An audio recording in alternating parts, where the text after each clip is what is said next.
Hi, so I'm Boyuan and this is Jahan, and we're founders and principals of Project Inkblood, a design for diversity consultancy, which we will tell you about. And today's talk is all about how diversity is a design process, so we're bringing it from the amorphous, how do we tackle this issue, into the tactical and things that you can do right now. But before we begin, we'd like to share a little bit about who we are. So we've been so moved and inspired by how vulnerably people have been sharing, and we were like, oh, we should kind of share about ourselves too, right? So I'm Jahan, and this is me a long time ago with my dad. Isn't that cute? And yeah, this is my dad and I, and my dad was a white Jew. I mean, he still is. He's a white Jewish dude.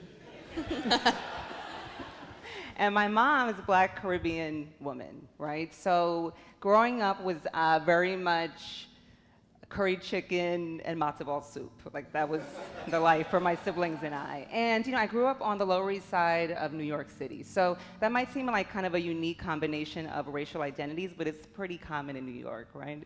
And this is a woman in a fur coat we don't know, but we like this photo. And this is the Lower East Side in the 80s. So this is where I grew up. It doesn't look like this as much anymore. It turned into a very gentrified hipster neighborhood for those who know. And the really interesting thing, great thing about the Lower East Side is it has a really storied history. It's been the home for lots of Jewish folks who were immigrating to the States and fleeing the Holocaust. And it also has this like very vibrant, interesting, amazing Latino community, particularly Puerto Rican community. So my immediate neighborhood was Black and Latino, and that's what I grew up in. And what was so great about growing up there is like 10-minute walk in either direction would land you in Little Italy or Chinatown or the East Village. So I loved growing up on the Lower East Side. And you know, topics and conversations around race and racial identity were very common in my home. It was welcomed, it was encouraged, like lots of lively debates around dinner. My parents are teachers, so it was that kind of home. And I want to share something, this really distinct moment I remember when I was, I don't know, like 6th grade or something. And my mom had actually bussed my siblings and I outside of the neighborhood. So what that means is that she was illegally busing us out of the neighborhood, because the school we went to was like kind of busted. It was like under-resourced, not great teachers, all of that jazz. And she was not having it. She was a teacher. If anyone has parents as a teacher, like you gotta do your homework. They're checking it every night, you know? And so she was like, okay, we're gonna bust you out of the neighborhood. And we ended up going to this predominantly white neighborhood in Tribeca, very expensive, very fancy. And I remember this moment when my friend Nadine invited the class to a Halloween party. So you know when you're younger and like the whole class is invited to a party? And we were so excited to go, and my dad took me and dropped me off, and we get in the elevator, and we ride up in the elevator, and it opens up into her house.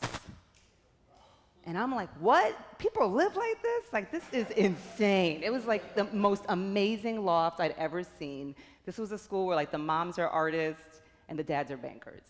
And I was like, this is crazy. And I remember, I will never forget the moment I got home. And I was like, why do we live like this? This house is so small. We lived in this big apartment building, this co-op, 3-bedroom apartment, 1.5 bathrooms, which was like a big deal to us. And I remember thinking, feeling really inadequate, and just feeling like, this is like, nothing's nice here. This doesn't look like her house.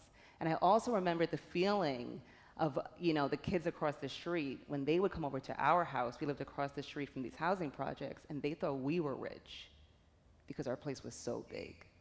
So, you know, New York is like so diverse, it's touted for its diversity, but when we really think about equity, what had my mom say, you can't be in this school, and I have to go through these illegal measures to take you out? And we think about the systems that underline and the processes that are involved and the mindsets that are involved. That's what we're gonna be talking about today in terms of how we work. Thanks, and I'm Boyuan Gao. And this is a picture of me when I was 3. I was born in Xi'an, China, and I moved to this little town, Amherst, Massachusetts, in Western Mass. Does anyone know where that is? Woohoo! Yeah, so I moved there when I was 3, a very liberal, predominantly white community college town, 5 colleges known for Scooby-Doo. And this was my first grade class, very racially diverse, ethnically diverse, because a lot of grad students, my dad included, came there for grad school. And so when I was really, really young, I was around a lot of international students, and my experience was that a lot of those students ended up leaving after their parents were done with grad school. And so one thing that I remembered going to kindergarten was I actually started kindergarten in the middle of the year, and because English was not my first language, I was sent to ESL class and then was made to stay a year behind. So I did kindergarten 2 times. And so that kind of speaks to what Jahan was speaking of. It was ethnically, racially diverse, but my experience of being an immigrant child and then now in this foreign land, in this foreign school, was that the systems and the processes of my experience going to that elementary school made me feel really alienated and like there's something wrong with me, right? So again, we're speaking about more than just diversity. Diversity is great, and inclusion is another thing that we've been speaking, a lot of people will talk about, but today we're speaking about equity. And so, but before we get into all of these definitions, what the heck does all this stuff mean, let's share a little bit about how we met and our professional backgrounds. And so, I've been in New York for about 15 years now, and I've worked every job that you can imagine, from being a basketball coach to working as an editorial director. And the two of us actually met as editors at Music and Culture magazine about maybe 10 years ago or so. 100 years ago, exactly. So. Yeah, and my background is in advertising, marketing, mostly in the publishing world before joining forces with Boyuan.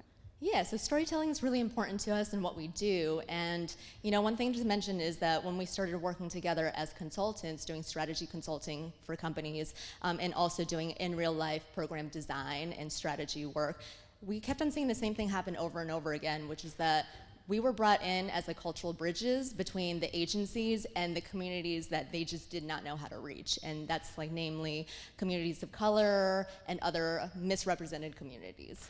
And so as we started to have these experiences, we just realized more and more that, oh, there's actually a process that we're implementing that's making a difference for our customers, making a difference for our clients, and what is that? And so that's what we're gonna be speaking about today, and it's something that we codified, and that's what we call design for diversity. So the intentions for today, 2 things, right? The first one is creating a shared language and a framework, which we're gonna be showing case studies. And so we want you to just begin thinking about diversity, equity, and inclusion differently, right? Currently, a lot of companies are thinking about it just in terms of HR and culture. So we're gonna reframe that a little bit. And then the second part of today is to begin practicing certain tools, critical thinking, and your current design processes that are gonna make a difference. And so what we'll be doing is walking you through our actual framework and then providing you with just some high-level questions that you can bring back to your office on Monday morning. All right, so if you don't remember anything that we say today, this is what we want you to take away with, right? Diversity is a design process. It's not by happenstance, it's not an accident, it's by design. And so, yeah. So we really, there's been so much great talk about leadership and what does that mean, and really what we believe is that equitable leadership is the future, right? Like the tipping point, it happened. We're here. This is what it looks like, right? So really, like, we're all designers, right? And that's amazing because we have agency. We have the power to redesign systems that are not equitable, that don't really work, right? So what we want to leave you all with is that, for our work and our world to thrive, we must all be leaders in designing an equitable future. And this goes across everything. I mean, look at the environment. Look at all these things, right? We have to do this work. Yeah, and one thing to mention is that we've all inherited certain practices that are part of dominant culture. And so when we talk about human-centered design, which we have been speaking about for the past 2 days, we really want to go deeper and start thinking about, well, who are the humans that we're speaking of? Because they're not all created equal in the ways that we approach who we're designing for. And if we continue to design only for dominant culture, then inevitably we're excluding whole populations of people.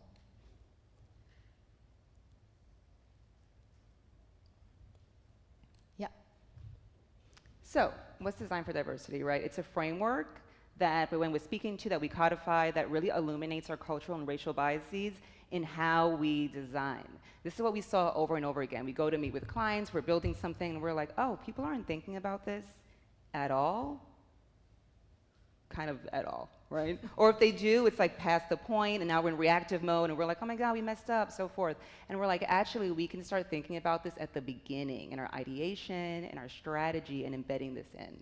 And one important thing to say is that we hear a lot about inclusive design, and that's super important, especially, designing for people with disabilities. And now in the diversity and inclusion space, we hear a lot about gender parity and designing for that.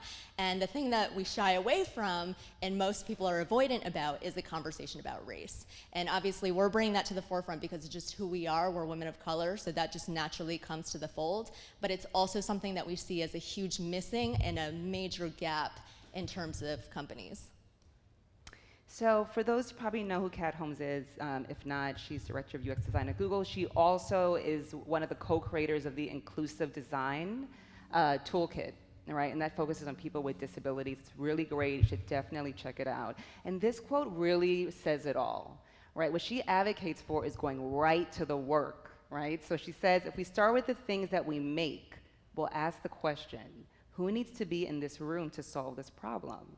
And that path, starting with the product and then building out teams you need to solve that problem, can actually be a faster, more effective way to inclusive outcomes, right? So this is what happens with diversity, equity, inclusion, right? It usually happens here, and that's in the DEI through HR and culture. So we're like, oh, there's something, we gotta hire more people, we need more people to look like, blah, blah, blah, blah, blah, right? And we're not saying don't do that, like that's fine, that's good, but where we really focus on is like, where does the work happen? When you're building content, when you're building out the product, when you're building out the strategy, when you're building out the service, right? What's happening there when you're creating? And that's where we go to work. All right, so we're gonna do a bit of level setting and just creating a shared language. A lot of people mentioned that. Richard just mentioned that, so we're gonna do that. So going through definitions, everybody here's a designer. I'm not gonna spend too much time here, right? But the underlying question here is, what's the plan, right? And then in terms of diversity, these are our definitions that are critical to design for diversity. So what is diversity? One thing to just mention is that when we say design for diversity, it's a shorthand for diversity, equity, and inclusion. It's just a snazzy way that we say it. So the shorthand is D4D. What is diversity, right? Diversity is quantitative. It's just who's in the room. What's the composition here? What does it look like? And if you just take away this underlying question, what is the composition? That's all we're talking about here. Whereas for inclusion, we know that in the business world, there's a lot of talk about inclusion as belonging, right?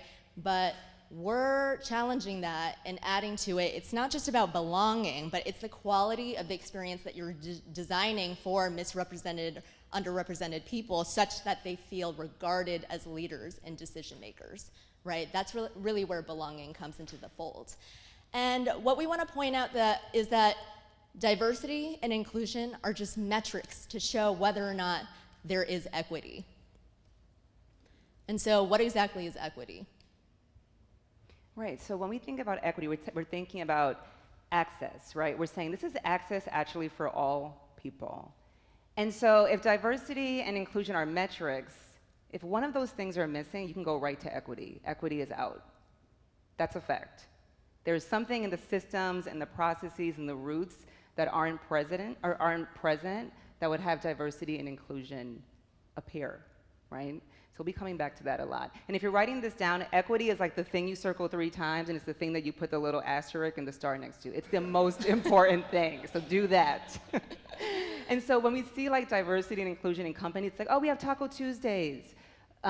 We have a book club that meets once a month, and we focus on women writers. That's great. We all love tacos, right? Most people like to read. Do those things. That's not going to push equity forward, right? Because if you have all those things, you go back to your desk and you're like, there's not really any woman in leadership though. There's no person of color in leadership. There's no any of that.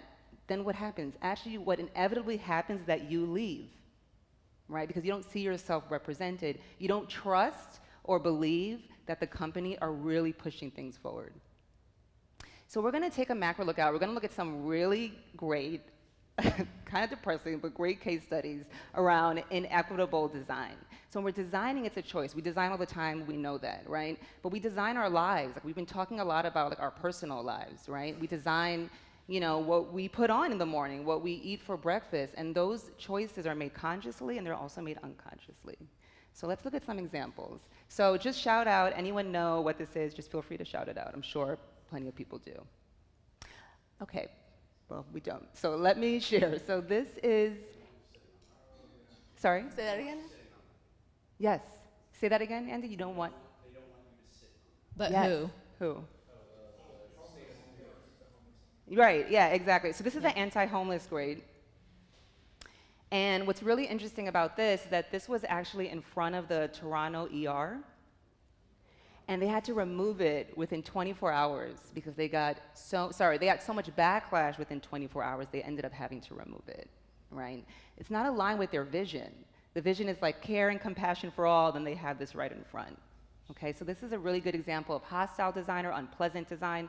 What's really key about this is that this is often used as a form of social control because it targets marginalized people. This is such a fascinating thing to study up on if you haven't, just knowing that there are designers whose jobs are to make things like kind of pleasant enough for you to sit on, but not for too long.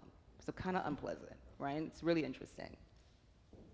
Then we have this. So this happened in the UK, and there was a housing estate that wanted to deter teenagers from congregating. So they created this light that would show up blemishes and acne, which is very mean, but another example of uninclusive design. So we're gonna show a really quick, short little clip.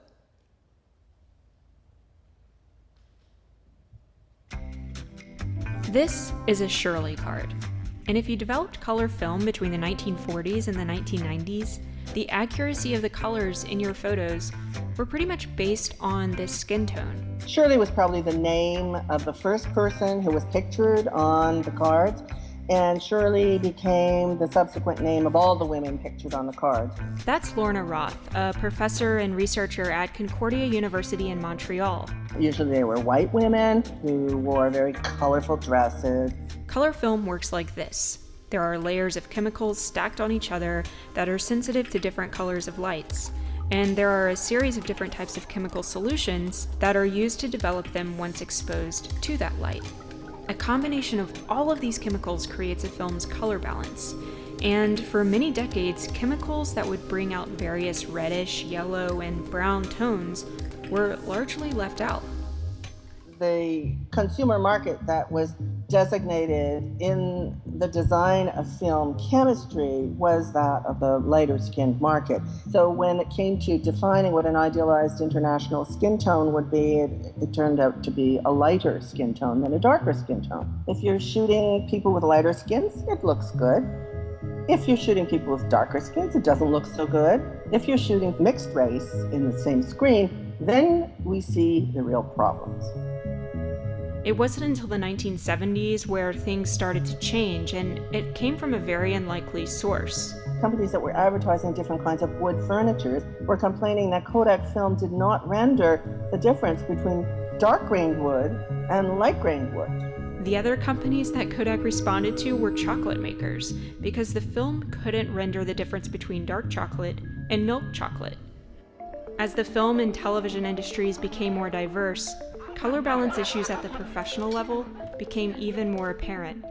And in the 1990s, a team of designers at Philips and Breda Holland tackled the issue head-on by developing a camera system that used two different computer chips to balance lighter and darker skin tones individually. First people to buy these cameras for television, they were called the LDK series, were Oprah Winfrey and Black Entertainment Television, like people who were very aware of these issues. It was around this time that the white Shirley card was joined by the black Shirley card and the Latino Shirley card and the multiracial Shirley card. And Kodak's Gold Max marketing campaign emphasized their film's improved dynamic range. One of the things that they said about Gold Max is that Gold Max is a fine film that can photograph a dark horse in low light.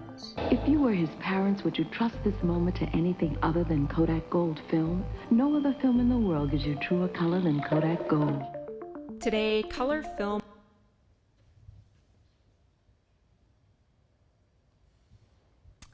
Okay, so it's such an interesting case study, right? It's like, it shows this historical lineage, and it's also like when you think of film, it's so benign, right?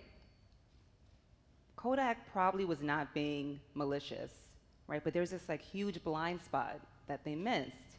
And I think it's easy when you look at that, it's really easy to say like, oh, that was a long time ago, things have changed. And then we see things like this. So for those who are unaware, this happened a few years back. Young black man, software programmer, basically uploaded photos of him and a friend of his, a black woman, to Google Photos. And all the other photos were tagged correctly, train, their car, etc. And then him and his friend were tagged as gorillas. Okay, there are two reasons why this happened. One, they didn't have enough diverse data sets.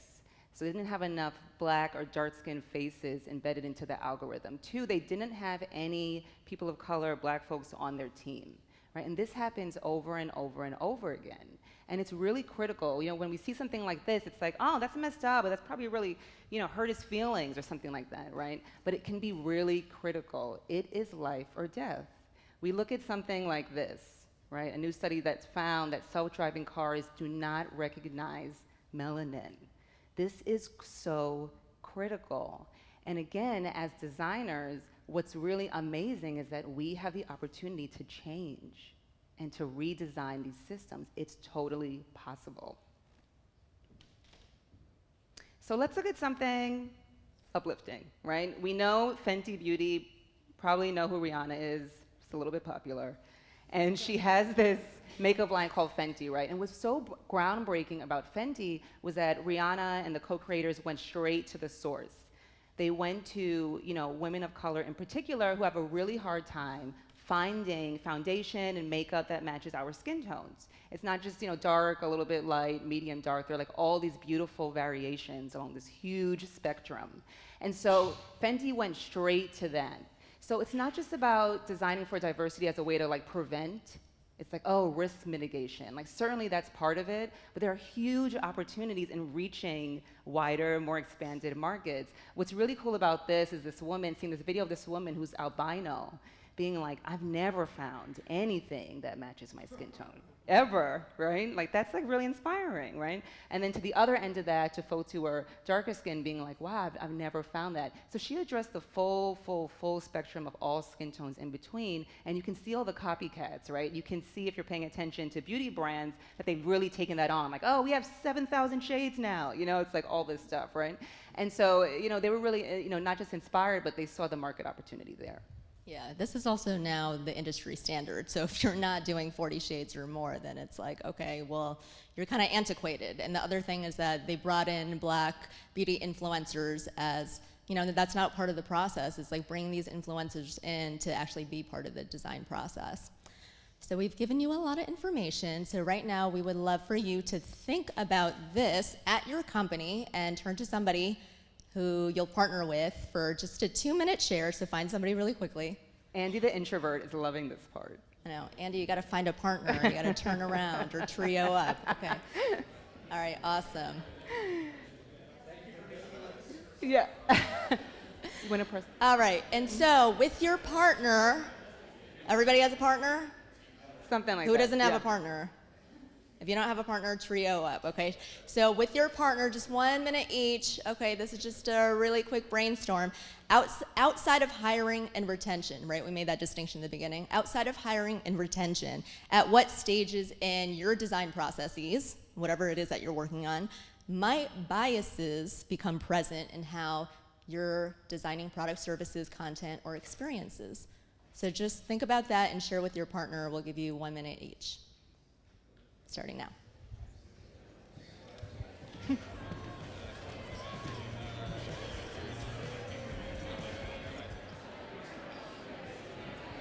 All right, now bring it back. If you can hear me, clap once. If you can hear me, clap twice. All right, we're gonna ask one brave soul in the audience, one brave soul, to just share whatever's coming up. The name of the product. Is that what you said? Yeah. Can you share? Can you say a little more about that? Well, I mean, if you think about it, you know, like something like Lego, right? It's always been like really driven towards, you know, young boys until recently with, you know, adding more colors and everything. What does the name feel like? Is the name something that is appealing to a diverse group, whether it's women, men, you know, people of color, whatever it is? I think it's important. I love that. I hadn't heard that before. That's great. Thank you for that. How about like when Kim Kardashian initially named her underwear kimono and Yep. totally ignored the Asian population? Yeah, just how about that? That's a good example. Yeah, throw it out there. We'll just add that to our case studies. Thank you for that. There's another one that we heard from a client that was really interesting. So they had a whole team of designers, predominantly white team, and they were charged to do this logo for this company that was around the concept of a house. And so they did all these mock-ups, and every interpretation of a home was the exact same, right? And then there was one person of color on the team that was like, that's not how I think about homes. And so we just thought that was really interesting. All right, well, thank you for sharing that. We're gonna have other opportunities to share with your partner and with a group, but now we're gonna move forward to another high-level concept. Okay, so we've been speaking a lot about frameworks. I know Stephen was talking about frameworks and the importance of them. And you know, one thing, Stephen, we're gonna just bring you into this quickly, is you know, you really made this great distinction between there's a mindset shift and then there's that like actually doing the work. And frameworks are a way to create that, to actually expedite, to get that started. Like, well, how are we thinking about this? Now, how can we use this to apply it to the work? So, how many of you are familiar with Atul Gawande, show of hands? Okay, well, we're basically his publicist. I mean, we're not, but we should be, because we talk about him all the time. If you haven't read the Checklist Manifesto, read that book. It's very inspiring and very, very interesting. So, I'm gonna share a story that Atul Gawande has shared, and we're gonna loop it back. So, Atul Gawande is a surgeon, he's a writer, and he became he was floored, horrified by all of these terrible things that were happening in the operating room. Things like inanimate objects being left in people's bodies post-surgery, like staph infections, or like just these crazy things. And he became obsessed with pilot's checklist and frameworks. And we'll get to that in a second. And he wondered, like, what would it look like to use a framework in the operating room, where all these terrible things are happening, and we're doctors and we're experts and we're making all these really like crazy mistakes. So he goes in to do this surgery, he's performing a surgery, he's removing a tumor behind the liver of a patient, and it's connected to this artery called the vena cava, right? And it pumps this, you know, we need it. It pumps blood into the heart. It's important. So he's, you know, doing this surgery. What's important to say is that he'd done this surgery over 40 times. He was an expert. And he went in and he goes to do the surgery, and what happens? He accidentally nicks this artery, causes a hole, and it becomes chaos. The dude has 2 cardiac arrests. The screen gets black. He ends up literally holding this guy's heart in his hand and like pumping his heart to get blood back. The guy survives, and it's really easy to be like, wow, this doctor's amazing, he's a hero, like this is incredible. And when he tells this story, he's very quick to point out, like, it's actually not me, it was the team. And what saved that man's life was that they used the surgeon's checklist. Because part of the surgeon's checklist was actually having the team go, hey, like, what could go wrong? And one of the things that the anesthesiologist noticed was like, well, you know, you could accidentally nick this guy's vein, and you know what, we need some extra blood on hand. So the anesthesiologist went and got all this extra blood on hand, and that's what ended up saving his life. So let's go back to the pilot's checklist for a second, or forward rather. It took us forever to find a woman pilot, by the way, just a little note there for this image. And you know, the pilot's checklist, for those who don't know, it's a coveted framework within the aviation industry. So much so that, this is fascinating, when the airlines merge, the number one question is, whose checklist are we going to use? They know. It's not like, should we use it? I don't want to. It's like, grab that checklist. There's actually audio that you can listen to of flights going down and pilots saying, grab the checklist. There's checklists for emergency landings, different types of emergency landings, for takeoffs, for all of that. And so Tugawande said, right, we need to bring that in here. And they were faced with a lot of challenges. Doctors were like, we're experts. Why do we need a checklist? Like, we know what we're doing, right? And so again, the golden question on the surgeon's checklist was, what are the anticipated critical events? This is just an example. There are many types of surgeon's checklists. And when he speaks about his journey in that, taking this around the world and seeing all the differences in how people are operating and how surgeons are using it, it's quite fascinating. But this was the question that they asked that saved that guy's life. And something else to point out is that, since we've been talking about team dynamics and so forth, was one of the things they added that they had never added before, talking about cross-functional teams. You have different doctors or folks working in the medical industry coming together to operate. Some of them didn't even know one another's name or what role they were playing in the surgery. It's not like, oh, we work with the same team almost every day. It's like, oh, I worked with you once like 6 years ago. I don't really remember you. And just by introducing your name and your role into the process, increase the effectiveness of surgery by an astronomical percentage. Okay? So why are we talking about this? We're talking about this because designing for diversity means that we take that same lens, the lens of criticalness and urgency, and we bring it into how we are creating the products and services. As we've seen, it is critical. It is life or death. And this is just the risk mitigation part, which is like, oh my goodness, maybe there's a little bit of fear there. And that's what a tactical checklist like this can help with.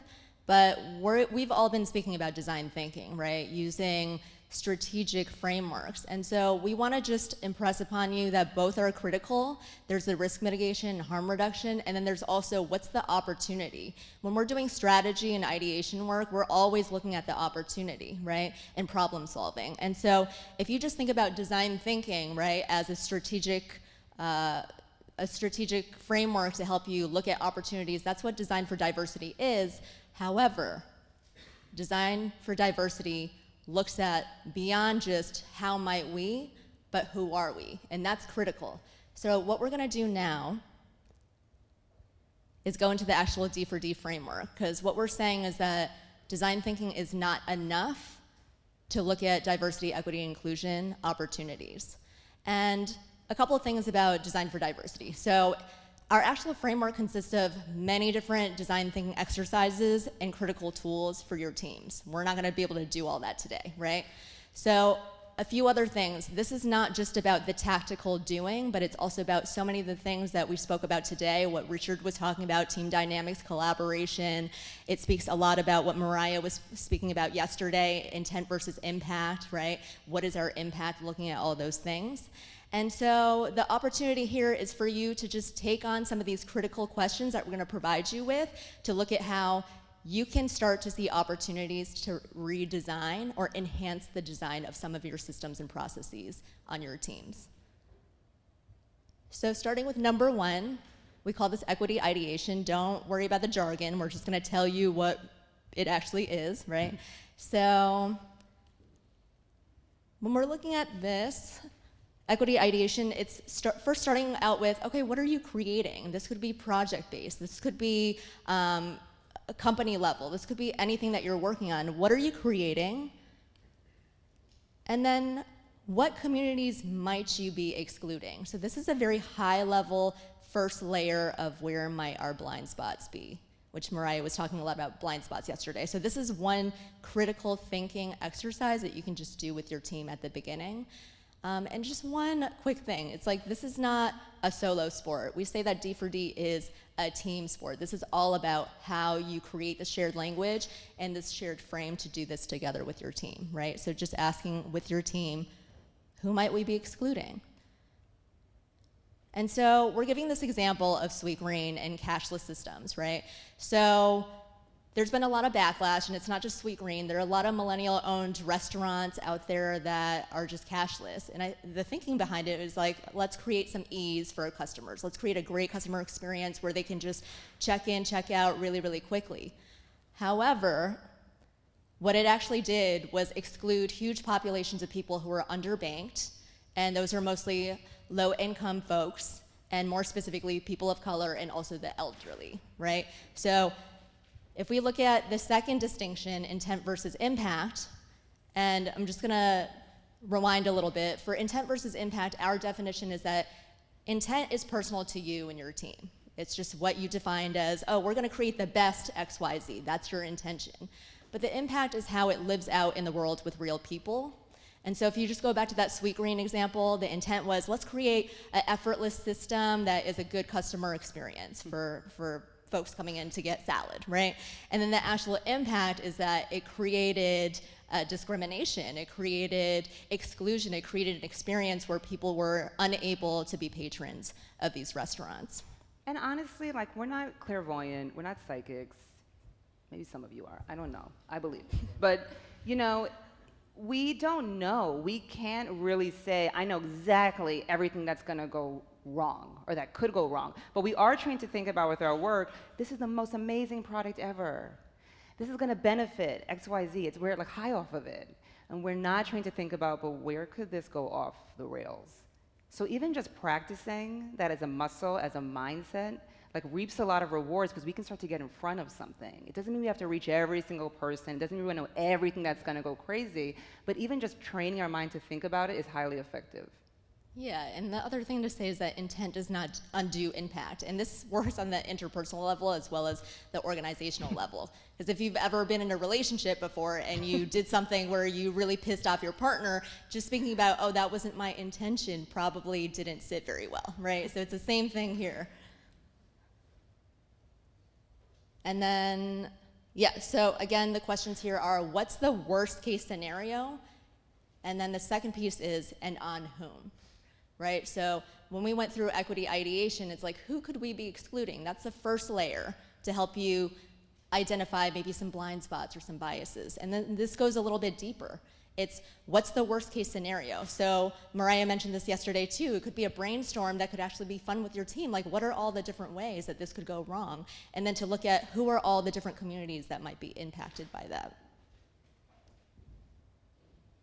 So interdependent teams, right? So I mentioned this a little bit in the Atul Gawande example with the surgeons. That's a really good example of an interdependent team. We're like, okay, we know like your priorities, your values, we know who you are, we know what you're doing, right? And that's really, really important because we're often working in silos. So there are some questions here that are really critical when we think of designing for diversity. And one is like, what's your personal connection to this project?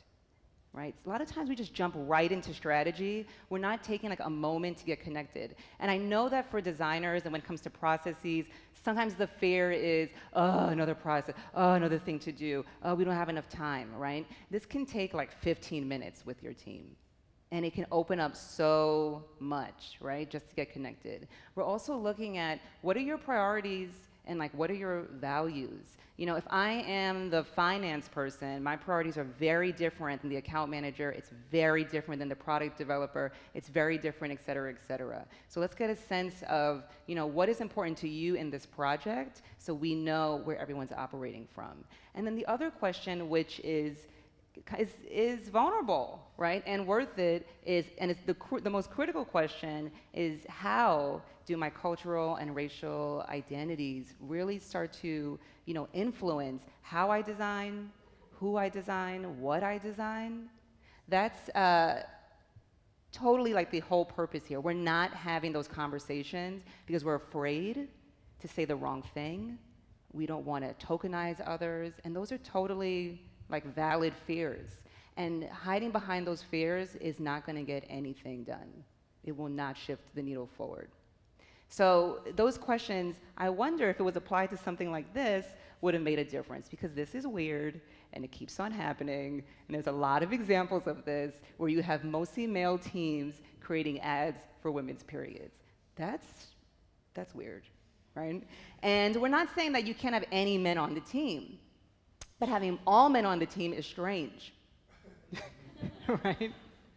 So, that's an example of, if we took the time to have those questions, to ask those questions of one another, what opportunities would that create? And it really, to add some color to this, what was happening was that a lot of times on these apps, they were designed so that women could track their periods so that we would know when we wanted to get pregnant.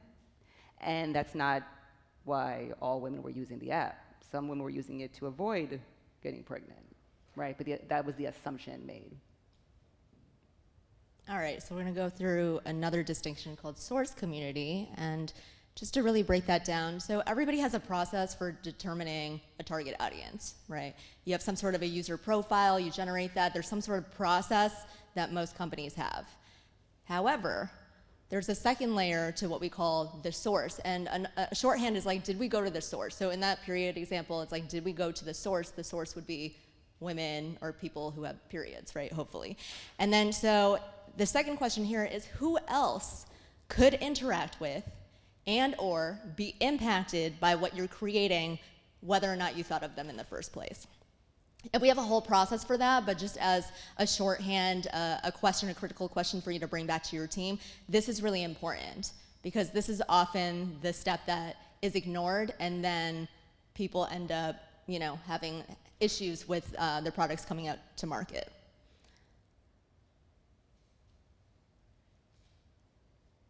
And then so the next thing is really, again, looking at that period example or looking at Fenty or any of the examples, I forget who mentioned this yesterday, but it's not just getting those insights from those communities, but how are we collaborating with them? How are we co-designing?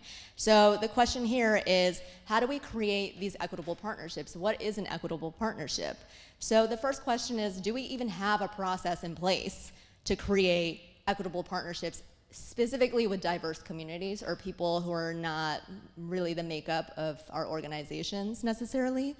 And then the second thing is, what do they gain? That's the most important question. And what do they gain isn't theoretical. It's not something that you just ask yourself and then you come up with some answer. It's really going to those communities and asking them, what would make this valuable to you, right?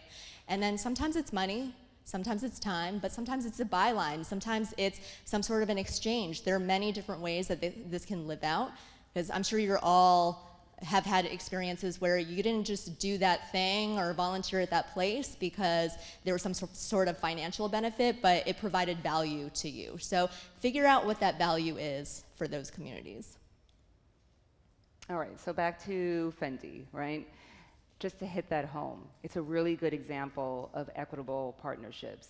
Something to say is that communities that have historically been misrepresented and marginalized, there's this sort of like, you're not really an expert. And that's a mindset shift that has to change, right? Because communities know what they need. We know what we need. And often it's about bringing those communities in a way that's respectful, that's equitable, that really values that partnership. So again, Fenty bringing in those Black beauty brand influencers in a way that they were the leaders and designers and the creators, right? And having them engage in that process really speaks volumes. It speaks volumes to the outcome. It's good for their business. It's good for people. It's in everybody wins. All right, so now we're going to take a moment with your partner again, okay? And let's just take a look, given everything that we spoke about just now, right? As a design leader here, where can you see opportunities to design for diversity? And you can loop back to the conversation that you just had. So we're going to give you 2 minutes to answer this with your partner, starting now.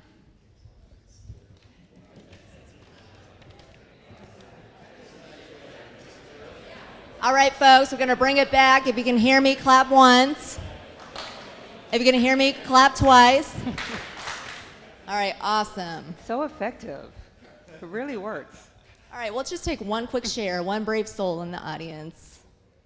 What's coming up for y'all? Yes, Sal. Saul. So one thing we thought about was during the design phases, when you're starting to format these, maybe it'd be a good idea to introduce format we know. Ooh. Did everyone hear that? So what I was saying was that when you're in the design process where you're asking the how might we, a question might be how might we not? Right? That's brilliant. Might be stealing that. Good. It's great. All right, thank you. Okay, we're gonna move on. So- Okay, right. So this is, okay, so the big joke is like nobody actually wants to do anything because we're human beings. And while designing for diversity is like, there's a simplicity to it and the criticalness and the questions we're asking, it's actually simple, but it's not easy. It's hard to do, right? And we have noticed, and also experienced for ourselves, many pitfalls, some of which are jumping into strategy, right? I mentioned a little bit earlier. And it's all of these, fear of rejection, there's a fear of going into communities that we don't know, right? There's Boyuan's favorite, which is hoarding. It's like when you start hoarding information, like you're not sharing it with your team, right? There's like control going on there. Confirmation bias, the fear of failure and being wrong, that's real. Making assumptions happens a lot in when we're developing use cases, right? Time and money excuses, that one's really popular and never goes out of style, right? And it's always gonna be an issue, so who cares? Let's just start doing what we need to do. Perfectionism, always wanting to get it right, fear of the unfamiliar, power dynamics, thinking your intent is your impact, believing that you are the expert, and doing the most, which we've been guilty of many times. You're just doing too much. You're doing way too much, and you got to scale back. That goes back to Richard's talk, like do small is awesome, that kind of thing. And yeah, so these are all the ways, right, that we stop ourselves from doing this work. And it is hard. It does get hard. It can get a little gnarly, but it's worth it because it creates all of these opportunities. And really, we want to do the best work that we can do. And as we're moving into this future that is present, it's so critical that we're thinking about these things now. So we want to take this opportunity to tell on ourselves just a little bit. We think it's really important. Obviously, we're women of color. We've gone through our purpose. This is our mission. This is the work that we do. We love doing this work. And we're not guilty of falling to these pitfalls. So we're also film producers. We produced a short video interview series called Fit the Description a couple years back. And this was after the murders of Alton Sterling and Philando Castile. And we really were interested in the experience of Black male police officers. We were like, what's it like if you're like a Black man, you're also a police officer, you're part of this system, it's rooted in racism, and like what happens when you're on both sides of this thing, and how do you negotiate these dual identities, and what would it be like to, bring Black male police officers together with Black male civilians, having these conversations around race and identity. Really casual project. So we took this on as a passion project, and we brought together, different types of dudes, right? And for the civilians, there were like artists, there were teachers, all different types of guys. And some of them knew each other. Some was like, in this case, this is a father and a son. We're having this conversation. And some folks were meeting for the first time. They never met before. And again, having these conversations. So we ended up doing this whole workshop series. We screened it across the Northeast. We're patting ourselves on the back, job well done. And then we're at a screening, and this older Black gentleman comes up to us, and he's like, you don't have any formerly incarcerated people in your films. And I was so ashamed and humiliated. And I just remember thinking oh my God, we're making something worse. We wanted to help and provide this nuanced perspective. And it felt so shitty.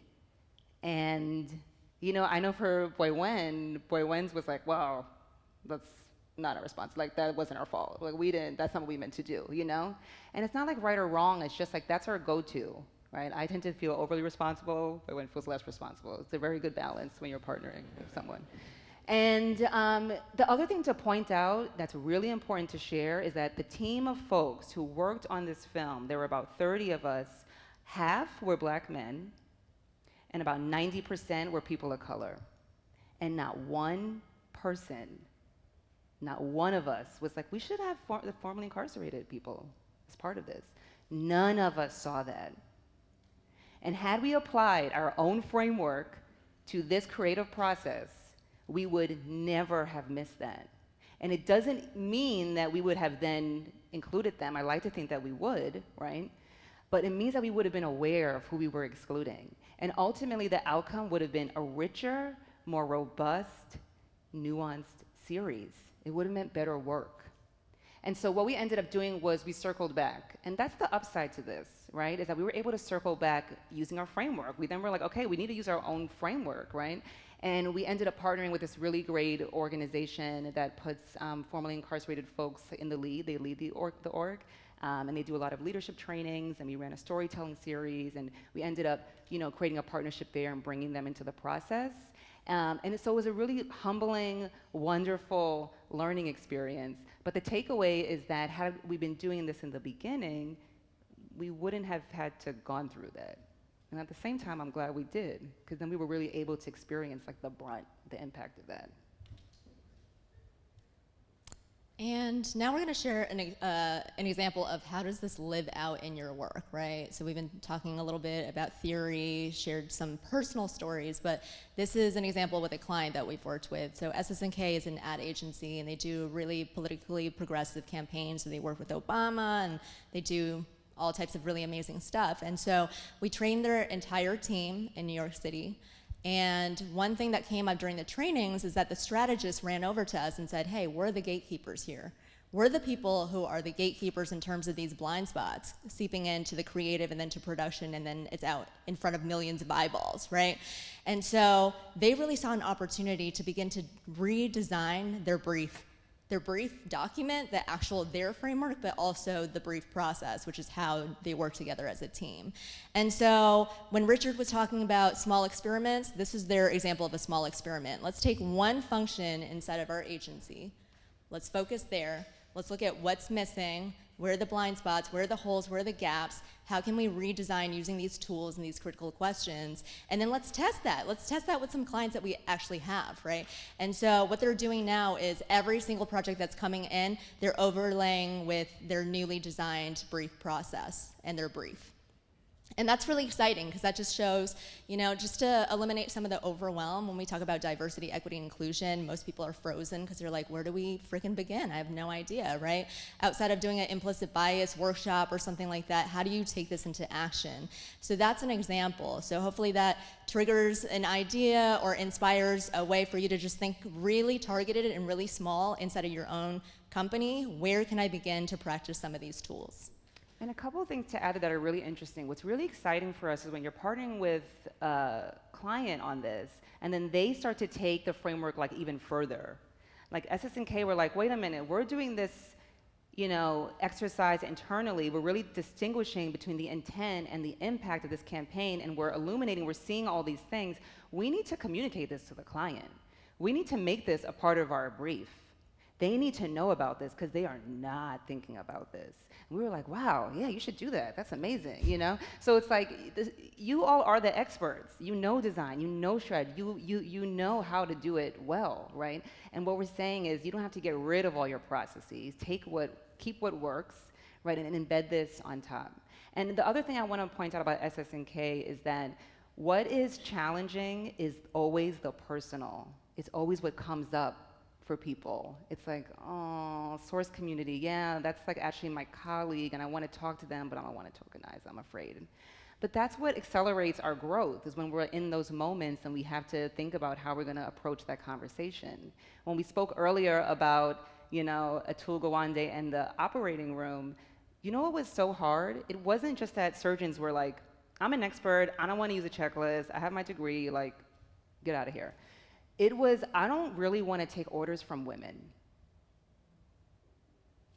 Most of the doctors were men, most of the nurses were women. And the nurses were afraid to tell the doctors, hey, I don't think you used the checklist. And that's what we have to contend with. And that's real.